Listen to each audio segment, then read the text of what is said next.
అందరికీ నమస్కారము. నేను కర్నూలు నుంచి వచ్చాను. ఇక్కడ వినాయకుడి గుడిలో దర్శనం చేసుకోవడానికని వచ్చాను. వినాయకుడికి దర్శనం చేసుకున్నాక ఇక్కడ క్షణముక్తేశ్వర స్వామి గుడి దగ్గరికి వచ్చాను. ఇక్కడ ఈ గుడి వచ్చి శ్రీరాముడు ప్రతిష్ఠించిన శివాలయము.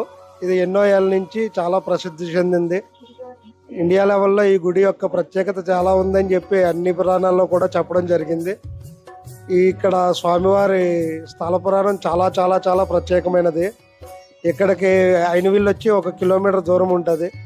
మనకి హెడ్ క్వార్టర్ వచ్చి మనకి ముక్తేశ్వరం నుంచి కోనసీమ జిల్లా హెడ్ క్వార్టర్ వచ్చి అమలాపురం 10 కిలోమీటర్లు ఉంది.